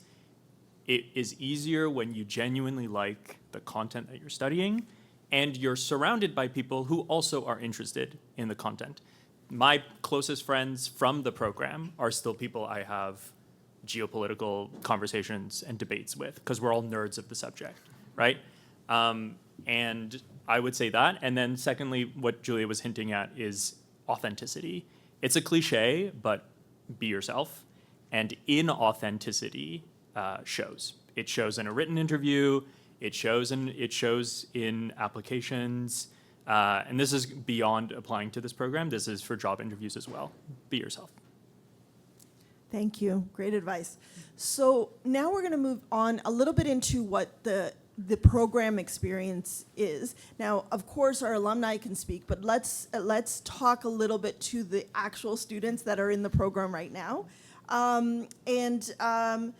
Let's maybe Sam, I'll start with you. Is how would you describe the MGA degree at this point? I mean, he's only 1 semester into the program. Not even. Not even. Well, you're there. It goes by so quickly. How would you describe the MGA degree to people who haven't heard of it before? Yeah, it's difficult. I find myself sometimes saying it's like an IR degree, but a little bit more broad. Sometimes it's like an MPP degree, but more of a global focus. But usually I try and paint it in a picture of where it's going to get me. So coming at it from a perspective of here's my professional goal. For me, that's working in security and defense in a public service setting. And the MPP, or the MGA, excuse me, is going to give me the skills to get to that point. When I'm thinking about framing this question, I actually think of my grandparents, because no matter how many times I phrase it differently, they still tell people that I'm training to be a diplomat, which is not necessarily true. But they're not entirely wrong. Like, I think of it in terms of where I'm going to end up, and what the steps are, what the foundations are, all of the different types of classes that we're taking at the MGA and within the Monk School to get me to that point is a helpful way for me to phrase it. And just as a follow-up question, what makes it distinct or valuable for you in your view? Yeah, definitely. So coming in, part of the reason I joined the MGA or applied to the MGA was the different perspectives that I could take or that I would learn while I was here at the Monk School. Coming from an investment background, I also often found myself sort of pigeonholed or siloed at work into just a financial lens. So being able to touch on markets, development, policy, security, justice at the Monk School and seeing how they all combine is really what sets it apart for me. Great, thank you. Nasreen, how would you describe public policy to someone who's outside the field? Okay, that's hard. I would say public policy is a set of instruments like laws, regulations, anything that the government and stakeholders together build for the well-functioning, for the society to function well is how I would. It's a clunky definition in my opinion, but yeah, it's a range of things. It's yeah, I will leave it at that. It's a lot of things, but yeah, it's anything that lets society like function well from a government perspective, but done together with other stakeholders. And a follow-up question to you is, what would be one of the most exciting or meaningful policy projects you've worked on? Sure, that I can answer. So I did my internship over the summer at the Ministry of Finance, Ontario Public Service, and I worked predominantly on 2 files, and both of them were featured in the fall economic statement that was recently tabled. And it was really nice to see all that work come to fruition. So if passed in the cabinet, they become laws and regulations. So it was really nice to see what 4 months of my work like contributed to that. And I was actually part of the policy development in one of those. So we just sat around a table discussing how we would solve a particular issue that was in front of us. And it was really nice to do that. Like Antoine was mentioning, like it's solving problems in a creative way, and it was really nice to see that come to like being. And then for both of you, just generally, is what has been your favorite academic course or the most impactful learning experience, and why? I know that Sam, again, he's very like. In the first term of your program, what would you say has been the most impactful academic course? Yeah, I can still come up with a favorite. Good. So far, we haven't even finished the course yet. But so far, I've really loved our decision-making and strategic thinking class with Professor Caleb Pomeroy. I know Professor Janice Stein used to teach that class. But that class specifically has been my favorite because I've been able to really focus in on exactly what I want to focus on. So for me, that's security and defense, like I mentioned, and you can customize projects in that class and bring in psychological mechanisms to help you shape policy in the global sector. So like later today, I'll be working on a paper of interest to me for our final, which is how Canada should shape its missile defense policy. And being able to customize a topic like that and make it relevant to not just what I'm doing and interested in here at the Monk School, but also what I'm hoping to do after graduation is what makes that special and my favorite so far in the program. Yeah, mine, I know Anna spoke to you about the strategic policy implementation, so that's like really what prepared us for the internships, especially at OPS. So since she spoke about that, I'm gonna speak about one of the courses I'm doing currently it's actually an MGA course, I think. It has to do with topics in markets. It's about inequality and growth. And it's been really good. So I finally know what the global financial crisis was about and what caused it, which I didn't know before. And I know when I introduced myself, I said one of my policy interests was macroeconomic policy. A semester ago, I probably wouldn't have said that, but now, like, that course to me is like a perfect mix of MGA and MPP, like what we do, like individually, but also like how they overlap, like significantly, because it has to do with macroeconomic policy, but also a lot of global affairs, like international affairs, and how the whole world works as one market. So that has been really insightful. Thank you. Now, just before we move up into the alumni perspective, I just want to ask one more question of the two of you. Have you participated in any of the student leadership initiatives, the SLIs, or a research group or a student organization? And how did these experiences complement your academic work? Sure, I can kick it off. And I have a feeling we might talk about the same thing. Same thing. Yeah. So I am a editor in the Public Policy and Global Affairs Review. Again, very fresh to the team, so I'm just on the editor panel. I'm sure Nasreen will talk to you about being an editor-in-chief. My boss is here today, I guess.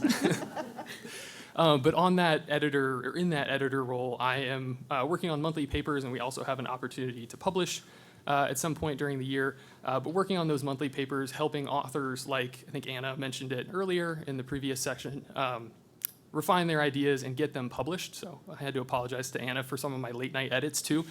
But it's a great way, to Soleil's point, to be able to diversify my outlook beyond just what I'm focused on in class or what I want to do after. Being able to work on the urban development of Lindsay, Ontario is something that I wouldn't normally do in my day-to-day role as a student, but something that I'm interested in, and being a resident of Ontario and Canada and Toronto, very important to know about those factors as well. Yeah, so I'm an editor-in-chief for the Public Policy and Global Affairs Review. I worked with the a broader area of that in my first year. So we were a Public Policy and Governance Review. This year we've expanded our scope to like equally cater to MGAs and MPP students. And so, as Sam mentioned, we publish monthly editions with student work, like we feature student work. We have a group of editors who edit the work, and as Sam was saying, like he covered pretty much everything. It's basically this just an opportunity for everyone to introduce themselves to other topics. Like my area is very different from Sam's, so if he writes a piece for us and I read it, I'm gaining something. So that's basically SLI to me is just an avenue outside the classroom to discuss topics of importance to this whole program. So it's basically where we cultivate that collaborative approach and just a teamwork and everything. It's been a fascinating journey so far. Thank you. So moving on a little bit from the student experience, we're going to do those career connections. So how does all of this connect into your careers? So Antoine, did your summer internship play any role in shaping your career path or helping you secure your first job? Oh, absolutely.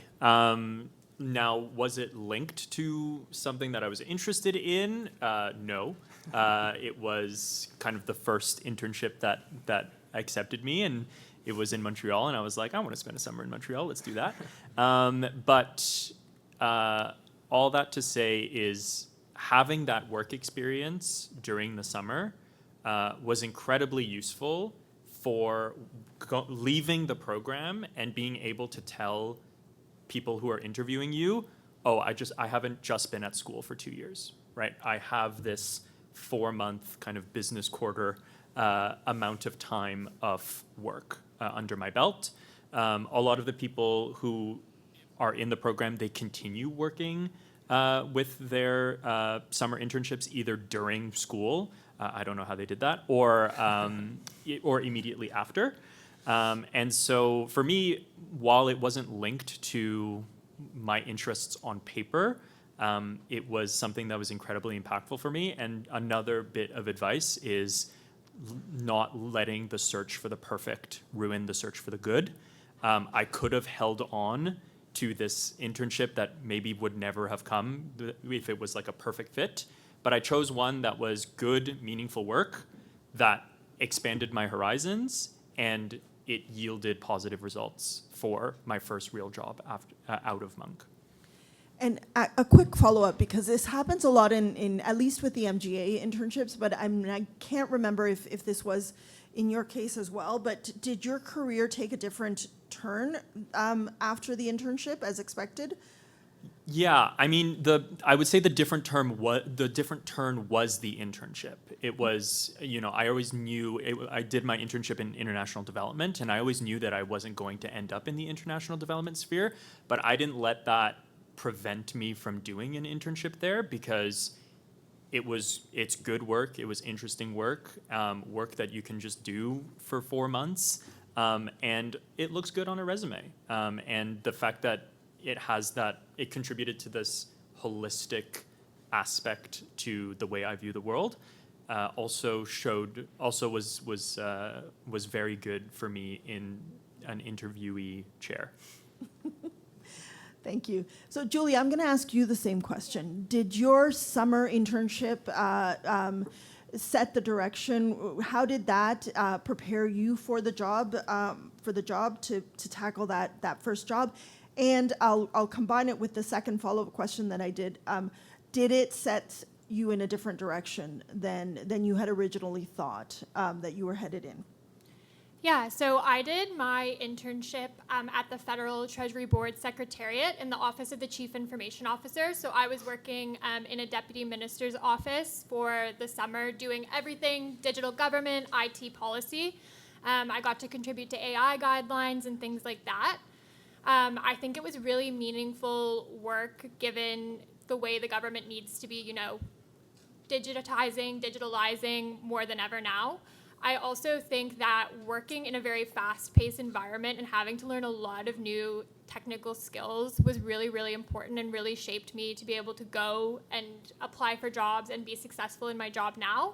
Did it shape or change my path? I'm not sure, because I think digital government was always a big kind of focus area for me, but I do think there's a lot of through lines to what I'm doing now. I'll be in a project meeting and they'll be like, we need a POC tech solution for this government project we're doing. Well, now I know that that's a proof of concept technical solution. We need a minimum viable product, and I'm making these connections because now technology is really underpinning everything that government is doing in a lot of ways, whether it be healthcare, education, things like that. I did keep working in my second year for the Deputy Minister's Office. Looking back, not sure how I did that. A lot of really late nights. So I think it was a really important kind of skill building time for me. And I think was absolutely the key thing that helped me get the job I'm in now, but also be successful in the job I'm in now. And then just for the both of you, is looking back at the skills and the experiences from the program, what has stayed with you the most?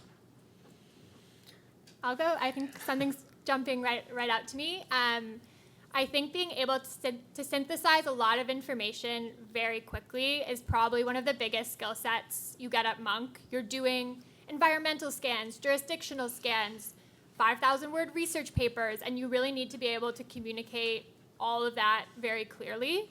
You also do a lot of kind of mock briefing situations and presentations, and that is huge in any career you're going to be in. So I think those are the two things that really stand out to me from the program, and that I'm really glad I have those skills now. Yeah, I think my answer is not going to be as good as that, but it's, for me, back on one of the things that I said previously, it helps, it is good it's a good look when you seem to know kind of how the world works to your employer, especially in a government setting. You know, I remember I had a conversation with the Lieutenant Governor about whether or not we wanted to attend a specific meeting, a specific event, and I advised against going to this event because I read the news and I'm a news junkie, and I know that there was a kind of controversy surrounding this event and surrounding the situation, and so I was able to give that bit of advice that the Lieutenant Governor, Her Honor, decided to take. So that was kind of a specific moment that I felt really proud. And I think, I don't know if I would have been in a position to offer that kind of advice if I didn't have that holistic analytical work that the Munk School offered me. So yeah. And then just before we move back to everybody, for the alumni, is now that you're out there in the workforce and interacting with the rest of the world, how does the Munk School and the University of Toronto, how is it regarded within the policy and the global affairs communities? Yeah, I think it's incredibly highly regarded. I think making the decision to go into the private sector, I was curious whether people would know about Munk, whether I would meet any Munk alum as opposed to working in the OPS where, you know, you're going to meet a lot of Munk alum. But I think I've had conversations where I've bumped into people in the kitchen and I'm like, oh, I went to Munk. So did I. Okay, great. Let's set up time and get a coffee. And like, it's been so honestly instrumental in helping me make connections beyond my immediate team at KPMG.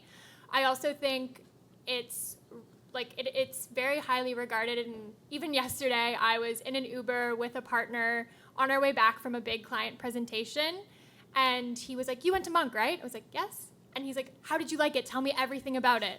And that made, like, you know, conversations so easy. I was able to talk about things I was passionate about to this partner, make a good impression. I think, honestly, like, going to Munk and it's translated so well into my career now. Yeah, it's very well regarded. I mean, listen, Timothy Snyder doesn't go to any school when he flees the US, right? He chose Munk, right? And that's one example. I'm obsessed with Timothy Snyder. But in general, in my own sense, exactly. Like whenever I mention I went to Munk, I don't know, people's dispositions change. Yeah. Like it's like a certain amount of being impressed. It's a certain amount of being intrigued by this program. And maybe they're like, oh yeah, my kid is gonna want to apply in a few years or something like that. Like, can you talk to him or talk to them about it? And it really, I think, is like the right amount of like grease in the wheels to like smooth that first awkward interaction that you might have with a complete stranger in a work context or in a conference context. And Munk, it's not as if like Munk is a panacea for your social awkwardness, but I'm constantly shocked by how many people have heard of the program and are really take stock in the fact that you went there. Absolutely. Just quickly, I sometimes get sent to various conferences where I have to go alone and have lunch at a table with people I don't know. And, you know, depending on how I'm feeling that day, that can be nerve-wracking. And sometimes I'm honestly quite nervous going into it. But I think I've learned that there's probably going to be someone who went to Munk there, number one. Number two, I'm going to be able to say at my table while we're eating our mashed potatoes and things like that I went to Munk, and that's going to create a connection and a conversation. And it's been really, really helpful to expand my network, even as I kind of move into this next phase of my career. Excellent, thank you. So one question for all of you, because you're at different stages in the process, in the program, the answer might be a little bit different. So I'm going to throw this out to all of you, is what was the most surprising or the unexpected aspect of the program, something that didn't match your initial expectations? Yeah, I can hop in first, keep the keep the momentum going. So in this case, I'd say, and this is tangentially related to another one of my answers, is the number of people who specialize in behavioral psychology here. I think it really sets this program apart from other ones that I've looked at. And not that you need to study behavioral psychology, but it is sort of woven into the first year and the classes that I've taken so far. To not just understand what's going on in the world, but also why those things are going on and how you can shape people's decision making. Tying it back to my previous class mention. But I've seen this specifically in classes that I've taken, like being able to meet with a professor like Brian Rathbun. You could find him online. Caleb Pomeroy, who I mentioned earlier, 2 experts in moral psychology, but also power politics. Being able to meet with them, schedule office hours, and just go chat with them for 15 minutes on a Wednesday afternoon is an amazing opportunity that, again, you don't have to do if you're not interested in that sort of thing. But for an MGA like me, coming from the investment space, behavioral psychology was a huge part of those decision-making operations too. So I'm interested to see it being applied here as well, and just generally in the world of global affairs as people are trying to decide, like I said, not just what's happening, but why certain things are happening. Yeah, if I can go next. I think this plays well into what Sam spoke about. It's the breadth of everything here. And so Sam was speaking about behavioral psychology. So on the other end of the spectrum, what I found interesting was all the quantitative stuff you could do. So I did my undergrad in engineering, so I'm like very quantitatively wired, I guess. So we have a few quantitative like stats courses to go through, but beyond that, like the professors are always like more than happy to get a paper from you where you've used statistical analysis to make a point.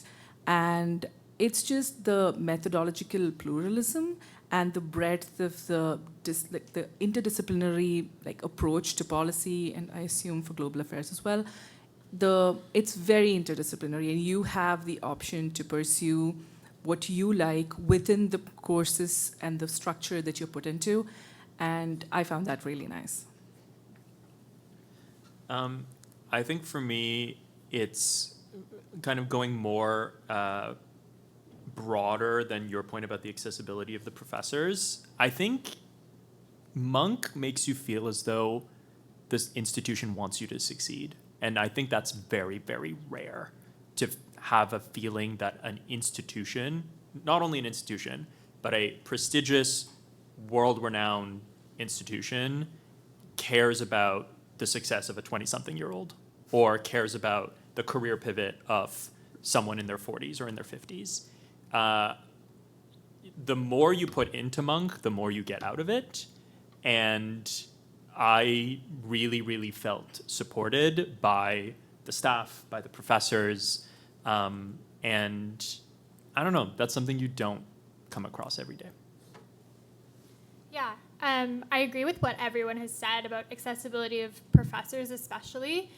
Something I think, it wasn't a surprise, but I think I was constantly in shock and awe of just how amazingly diverse the program was in terms of viewpoints and the program's ability to bring those viewpoints together in a really constructive way.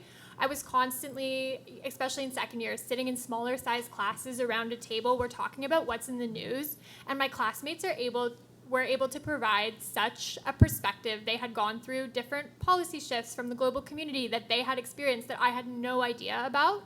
And I think every time I would show up to class, I was learning something totally new about one of the people who I'd been spending time with for 2 years. And I think that was honestly my favorite part about Monk.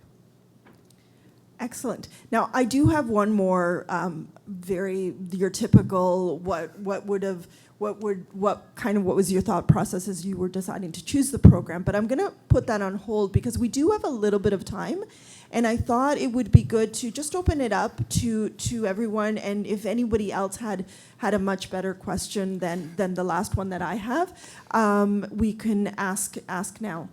So I see one in the very back. Oh, we have a few. Just right. Okay. Hi, I have the mic here, so Okay. sorry to interrupt. No, And perfect. I hope that my question is better than Yeah. what you had. But first of all, thank you to the alumni for all of those insightful conversations. I was just a little bit curious about the social life of students at Monk. You guys have talked a lot about those student leadership initiatives, and they sound really, really cool. But I'm curious as to, were there efforts made, social spaces to get to know your fellow colleagues? What was the culture kind of like away from the classrooms? I'm happy to take the first stab at this one. In my second year at Monk, I was the events director on the Master of Public Policy Student Association. So I think this was something that was really important to me moving to Toronto and not honestly knowing many people when I moved here, was to be able to really meet everyone in my cohort and bring us together. I think there's lots of opportunities and lots of coffee programs set up, lots of Halloween parties, lots of end-of-year formals. I think Monk is really able, with the students in it, to create that culture where you really, really get to know people. It's kind of turned into traditions now outside of Monk. So Monk had an annual holiday party. And now me and some people from that program, every December, we still meet and kind of have, a little holiday gathering. So that's coming up later in December for me. And it's really special, I think, to be able to carry those things forward, even after graduation. Yeah, 2 of my 3 best friends currently are people that I met at Monk. And it's just like, I remember, me wanting to go see Glass Onion a few years ago when it came out in select theaters. And I was like, oh, I wonder if anybody would be interested. And then all of a sudden 10 people showed up. And that was great. So the social aspect is great. And you get to really know and love these people. And even if you lose touch with them, like I know, like with Julia, like we had one class together, we were in 2 different programs, but as soon as we saw each other, like we both like lit up, right? And that's, I think, what Monk gives you. Yeah, so I'm interested in, when you guys were in your degree, did you have the option to do research? Did any of you do research at one of the many labs that's associated with Monk? I didn't do research with a lab, but I did choose to do a thesis course or a research paper course. And that was one where I had a supervisor. I was lucky enough to have Janice Stein as my supervisor. And I followed a paper on the advent of food riots and the increased tendency and severity of food riots. And that was something that I had complete autonomy and the option to do it. I had the option not to do it. It's really, really good. I don't know what necessarily the process would be if you want to, say, partner up with a fellow faculty or school, especially if you need like scientific equipment. Not sure about that, but Monk definitely does reward and encourage your own independent study.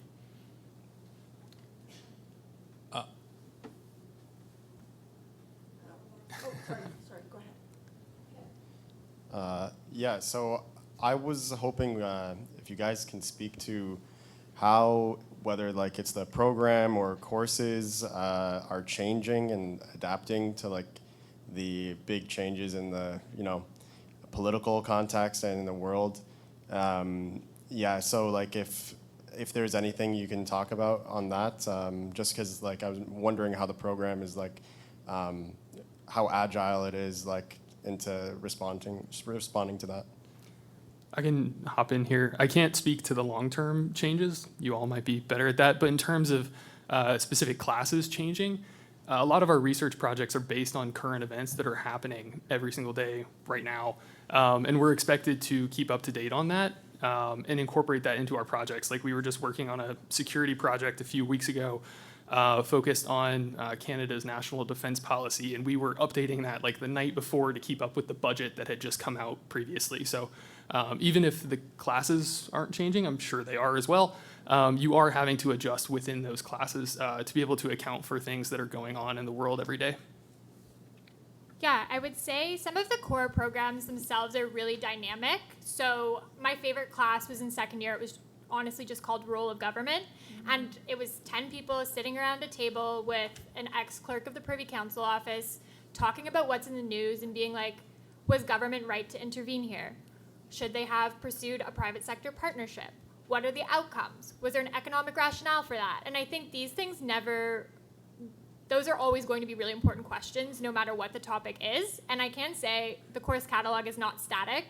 When I was reading some alumni updates of how the course catalog had changed with the new Timothy Snyder courses and everything like that, I was like, how can I audit these classes? How do I get back kind of into this sphere? Because I think there's a lot of lifelong learning you can do, and I think Monk is also really good at allowing you that opportunity.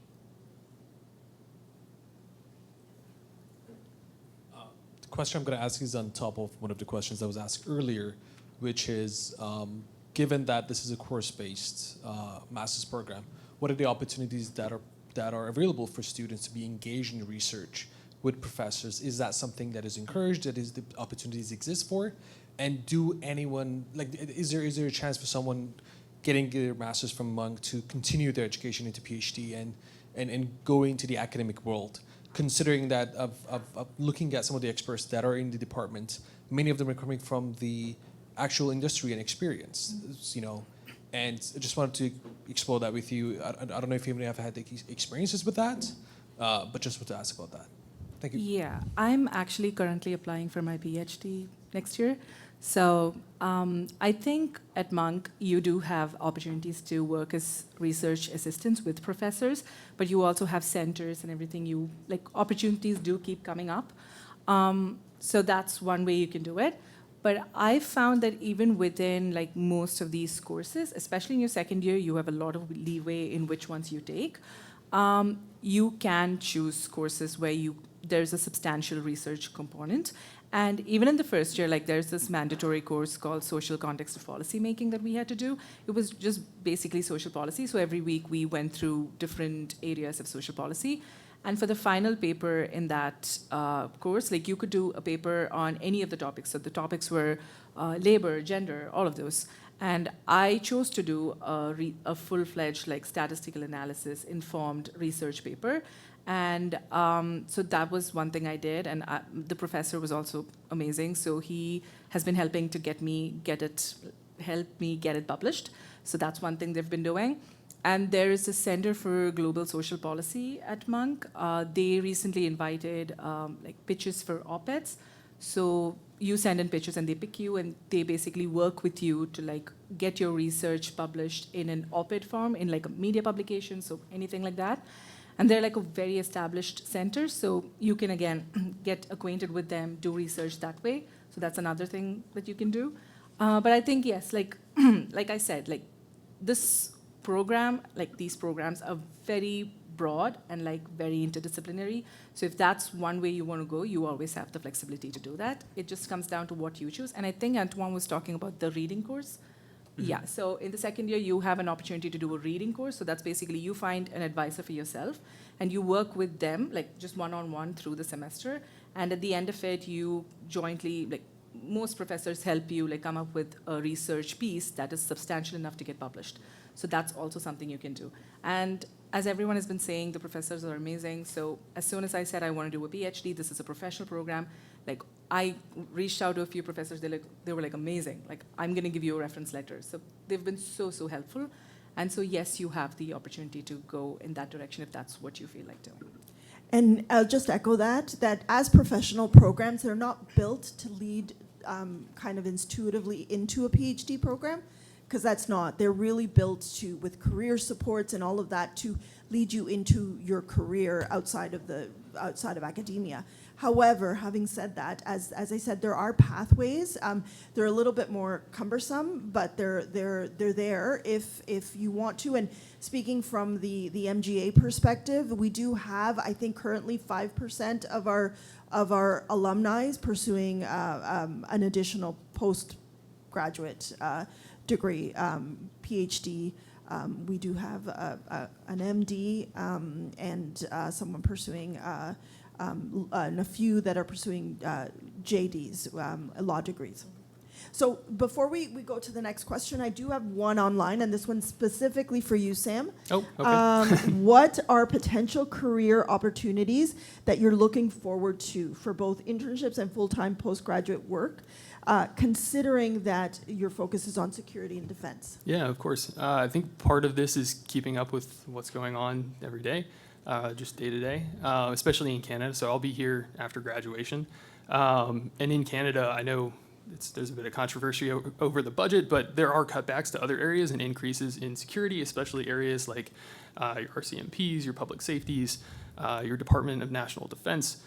So areas like that are an opportunity post-grad, but they also offer internship opportunities as well, which we work with Julia on in the first year, Soleil on in the second year.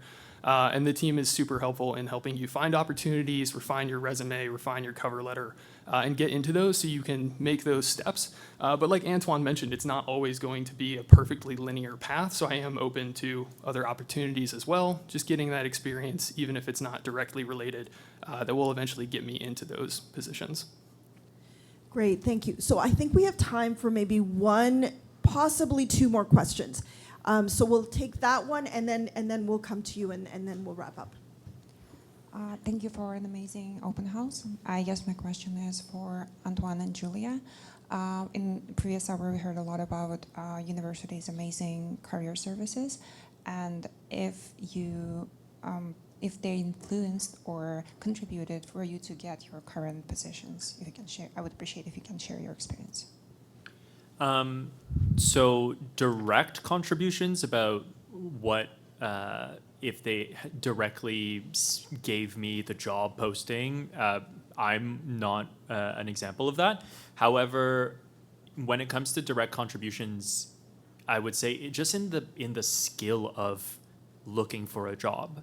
I think looking for a job is a full-time job, and looking for a job is a skill. And what Monk did is that it helped me kind of, see this LinkedIn post that's interesting, and then what are the skills and different tactics that you can use to get into contact with the person who did the posting, and then how does that turn into a coffee chat? How does that turn into you sending in your resume already with an understanding of what the job is? That's exactly what happened, right?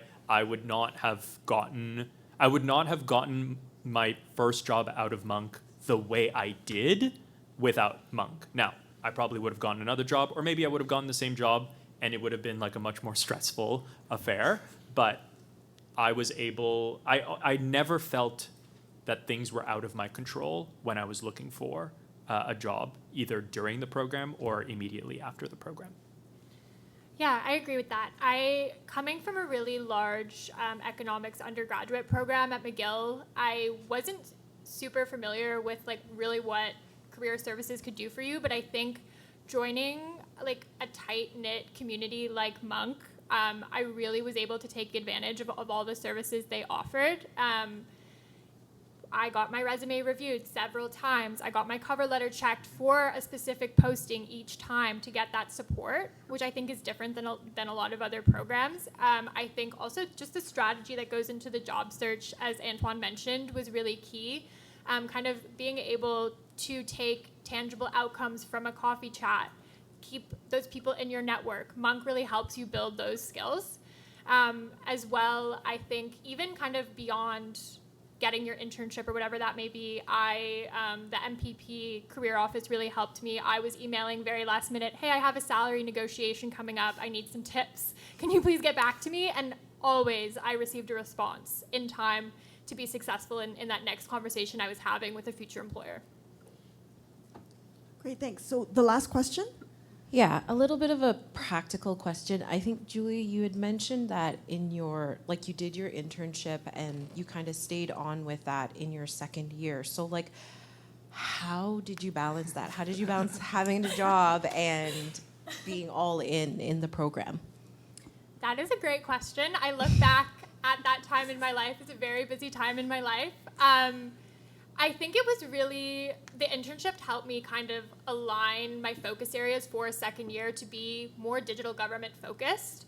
So I think kind of having that transferability in what I was doing at work and also what I was doing my research paper on, what I was doing my final kind of thesis capstone project on. I did it on improving federal digital service delivery. I was working in that space. That really helped me kind of be able to keep learning and make sure like what I was doing in all aspects of my professional and student life was kind of complementing each other. That being said, I did receive support from professors. If I said, we have a big deadline at work. I was able to kind of bring that up, talk to them, come up with a plan, get, you know, their eyes on a paper, draft paper earlier than I would have otherwise. So I think there was that support from the faculty as well.